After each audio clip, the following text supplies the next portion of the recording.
안녕하세요. 세무사 김종태입니다. 오늘은 상속가액이 10억 원 이내라도 상속세 신고를 검토해야 한다는 주제로 강의 드리겠습니다. 제 홈페이지나 ilovetext.net 내시고요. 서울 강남구 2호선 1번 출구에 있습니다. 일단 상속 공제가 기본적으로 10억 원까지 세금이 없다고 하죠. 이때는 배우자가 있고 자녀가 있으면 10억 원이고 배우자가 없으면 5억 원까지만 공제가 됩니다. 상속가액이라고 하는 게 상속일 현재 상속재산의 사전증여재산, 처분재산으로 입증하지 못한 상속추정재산, 거기서 부채, 공과금, 장례비용을 뺀 금액이 상속가액이고, 상속가액에서 위에 말한 상속공제 10억 원 또는 5억 원을 감정수수료를 빼면 상속세 과세 표준이 됩니다. 자, 이 전여수에 따라 상속세 산출세액을 비교해보면 상속재산이 똑같이 50억이라고 가정했을 때 자녀가 1인, 2인, 3인일 때, 5인일 때 세금이 4억 4천, 8억, 12억 4천. 어, 이상하죠? 자녀가 많을수록 세금이 많아집니다. 이유는 뭐냐면 이 배우자 공제가 자녀 수에 따라서 자녀가 많을수록 배우자 지분이 줄어들기 때문에 이런 현상이 나타납니다.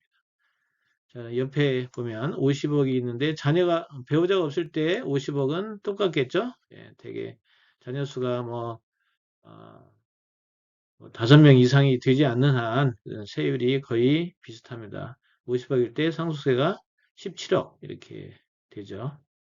이렇게 돈 많은 사람만 이 상속세 문제가 등지 않는다는 거죠. 10억 미만이라도 상속세 신고를 해야 되는지 말아야 되는지 이런 문제가 생길 수 있어요. 자, 일단 부동산을 평가하려면 일단 상속세는 시가에 의해 평가합니다. 시가. 시가. 내가 이제 부동산을 평가하려면 일단 일반적으로 아파트라든가 오피스텔이라든가 이런 것들은 주변의 거래가액이 있기 때문에 그걸 시가로 모아서 상속세 신고를 하거나 감정평가를 하면 돼요. 그런데 이제 개별주택이나 토지 이런 것들은 어, 저희 평가를 고려할 때 내가 장기 보유할 것인가, 내가 상속받고 또 자녀한테 넘어갈 때 또 상속할 것 같으면 감정 평가할 필요가 없겠죠. 감정 수수료만 지출이기 때문이죠. 내가 상속을 받고 빨리 처분할 것인가, 이게 문제가 돼요. 처분할 거다. 처분하면 양도소득세 문제가 발생하겠죠. 양도소득세 문제가 발생하기 때문에 미리 감정을 해서 상속세 신고를 늦게 해놓으면 결국에 나중에 취득가액이 상속가액이 돼서 세금이 줄어드는 경우도요. 자, 비과세 되는 주택, 이 경우에 1세대 1주택의 경우에 상속받고 2년 후에 양도하면 비과세가 되기 때문에 굳이 감정할 필요는 없을 것 같습니다. 자, 부동산을 평가하게 되면 감정 수수료가 발생이 되겠죠. 자, 상속공제 미만, 아까 5억, 10억 미만일 때는 상속세 신고할 필요가 없어요. 대신 내가 감정을 해서 양도소득세를 절세하려면 반드시 상속세 신고를 해야 됩니다. 부동산 평가는 원칙적으로 시가라는 게 감정가액이 있고 매매가액이 있어요. 시가가 없으면 기준시가, 단독주택은 개별주택 가격이고 공동주택 가격이고 건물은 기준시가인데 이 공동주택은 대부분이 유사매매 사례가액이 큰 단지인 경우에 유사매매 사례가액, 옆동, 옆층 뭐 이런 게 거래된 게 있으면 그걸 시가로 봐서 세금을 내야 됩니다. 그 다음에 이제 근린상환 같은 경우 임대차가 대부분 체결이 되겠죠. 이 경우에는 임대차에 의한 평가하는 방법이 있는데 1년간 임대료를 1년간 임대료를 재정경제무령 이용한율 0.12로 12로 나눈 0.1로 나눠서 임대분을 합한 금액, 임대차 설정된 경우의 평가액입니다. 그래서 이 둘 중에 기준시가나 임대차 평가액은 큰 금액으로 상호세 신고를 해야 됩니다. 자, 시가로 보는 기간이 이제 여기서 문제가 생기죠. 상속일로부터 상속은 전후 6개월이고, 증여는 증여 전 6개월, 증여 후 3개월. 이게 이제 시가로 보죠. 시가라고 하는 게 아까 감정가액, 뭐 매매가액 이런 것들이 되죠. 근데 문제가 되는 게 이거예요. 6개월이 넘었거나 6개월이 넘었고 이게 상수세 신고 6개월이 넘었는데도 그 결정 기한까지 국세청이 평가심의위원회를 거쳐가지고 감정을 할 수 있어요.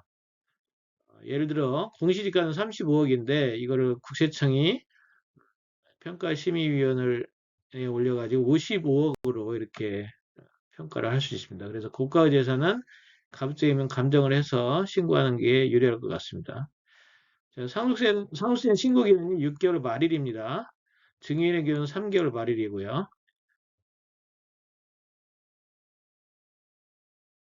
아, 여기서 보면 이제 그 고가 재산이 아닌데 5억 미만인데도 불구하고 여기서 문제가 되죠. 돈이 없다고 나는 이거 땅을 상속받았어요. 부모님으로부터. 근데 그 주변의 시세가 3억 정도 가요. 자, 이런 경우에 가만히 이쪽에 가만히 있으면 5억을 공제받아서 세금이 없죠. 예, 과세 표준이 마이너스니까 없죠. 대신 문제는 이거 판매기준에 문제가 돼요. 이게 기준시가로 이렇게 취득가액이 가버리고 결국에 3억에 팔게 되면 차액이 1억 2천이 남아서 이 세금이 3천만 원이 나온다는 거죠. 자, 이걸 피하려면 아까 말씀했듯이 상속 돌아가신 사망일로부터 6개월 이내에 평가를 3억으로 해가지고 상속세 신고를 3억으로 해놓는 거죠. 3억으로 신고하고 그 감정평가 수수료 들어가죠. 감정평가 수수료 들어가고 이 5억 빼면 이게 마이너스가 되겠죠. 마이너스가 되니까 상속세는 없고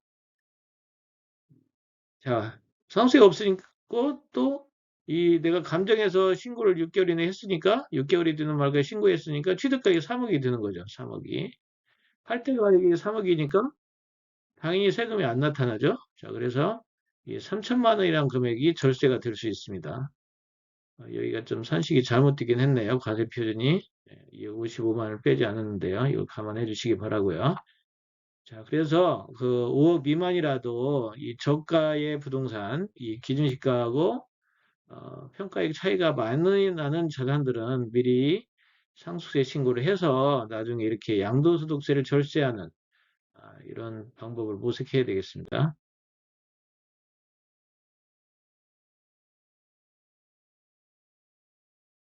고가 부동산을 상속받으면 아까 문제가 생긴다 그랬습니다. 예, 일단 기준시가 35억으로 공시지가를 신고했는데 세무조사 시에 감정평가해가지고 세무조사 시에 55억으로 평가해서 세금을 추징하는 이런 사례들이 많이 있기 때문에 일단은 고가의 재산을 상속받는다면 반드시 감정 여부를 결정해야 될 것 같습니다.